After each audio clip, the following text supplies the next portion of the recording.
శాంతి. మురళీ తారీఖు అక్టోబర్ 25, 2025. సాకార్ బాబా గారి మధుర మహావాక్యాల సారాన్ని విందాం. బాబా చెప్తున్నారు, మధురమైన పిల్లలారా, సంగమ యుగంలోనే మీరు ఆత్మాభిమానులుగా అయ్యేందుకు శ్రమించాల్సుంటుంది. సత్యుగంలో కానీ కలియుగంలో కానీ ఈ శ్రమ ఉండదు. ప్రశ్న: శ్రీకృష్ణుని పేరు అతని తల్లిదండ్రుల కంటే ఎక్కువ ప్రసిద్ధిగా ఉంది. ఎందుకు? జవాబు: ఎందుకంటే శ్రీకృష్ణుని కంటే ముందు జన్మించే వారెవ్వరి జన్మ యోగబలం ద్వారా జరగదు. కృష్ణుని తల్లిదండ్రులు యోగబలంతో జన్మించరు. ఇంకొక కారణం, సంపూర్ణ కర్మాతీత స్థితిలో ఉండేవారు రాధాకృష్ణులు మాత్రమే. వారే సద్గతిని పొందుతారు. పాపాత్ములందరూ సమాప్తమైన తర్వాత పుష్పాల నూతన ప్రపంచంలో శ్రీకృష్ణుడు జన్మిస్తారు. దానినే వైకుంఠమని అంటారు. మూడవ కారణం, సంగమయుగంలో శ్రీకృష్ణుని ఆత్మ అందరికంటే ఎక్కువ పురుషార్థం చేసింది. అందుకే అతని పేరు ప్రసిద్ధిగాంచింది. అచ్చా, మధురాతి మధురమైన అపురూపమైన పిల్లలకు మాతాపిత బాప్దాదాల ప్రియస్మృతులు మరియు గుడ్ మార్నింగ్. ఆత్మిక పిల్లలకు ఆత్మిక తండ్రి నమస్తే.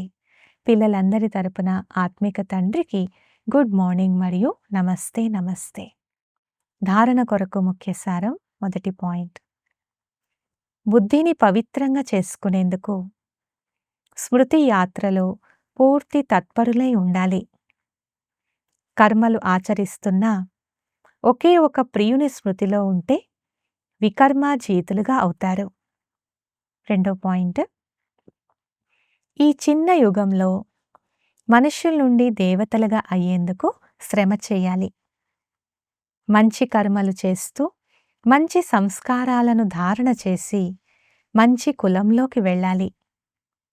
వరదానము: తమ ఆత్మిక లైట్ల ద్వారా వాయుమండలాన్ని పరివర్తన చేయు సేవ చేసే సహజ సఫలతామూర్త భవ. వివరణ: సాకార సృష్టిలో ఏ రంగు లైట్ వెలిగిస్తే అదే వాతావరణం కనిపిస్తుంది. ఒకవేళ ఆకుపచ్చ రంగు లైట్ అయితే నలువైపులా అదే ప్రకాశం ఏర్పడుతుంది. ఎరుపు రంగు లైట్ అయితే స్మృతి లేక తలంపు చేసే వాయుమండలం తయారవుతుంది. స్థూలమైన లైట్ వాయుమండలాన్ని పరివర్తన చేసే సేవ చేస్తూ ఉంటే, లైట్ హౌస్ అయిన మీరు కూడా పవిత్రత యొక్క లైట్ మరియు సుఖం యొక్క లైట్ ద్వారా వాయుమండలాన్ని పరివర్తన చేసే సేవ చేస్తే సఫలతామూర్తులుగా అయిపోతారు. స్థూల లైట్ని కనుల ద్వారా చూస్తారు, ఆత్మిక లైట్ని అనుభవంతో తెలుసుకుంటారు.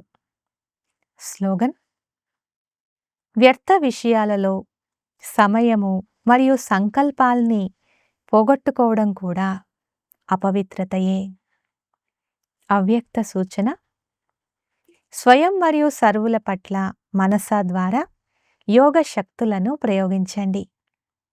ఈరోజు పాయింట్, ఏ ఖజానానైనా తక్కువగా ఖర్చు చేసి ఎక్కువ ప్రాప్తిని పొందాలి. ఇదే యోగం యొక్క ప్రయోగం. శ్రమ తక్కువ, సఫలత ఎక్కువ. ఈ విధి ద్వారా ప్రయోగం చేయండి.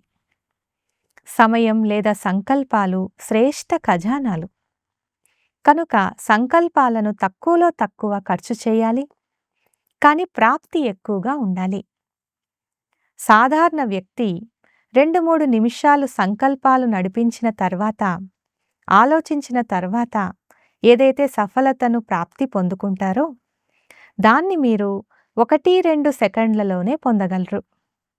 దీన్నే తక్కువ ఖర్చు ఎక్కువ ప్రాప్తి అని అంటారు. ఖర్చు తక్కువగా చేయండి, కానీ ప్రాప్తి 100 రెట్లు ఉండాలి. దీని ద్వారా సమయం లేక సంకల్పం ఏదైతే పొదుపు అవుతుందో దాన్ని ఇతరుల సేవలో ఉపయోగించవచ్చు. దాన పుణ్యాలు కూడా చేయగలరు. ఇదే యోగం యొక్క ప్రయోగం. అచ్చా, ఓం శాంతి.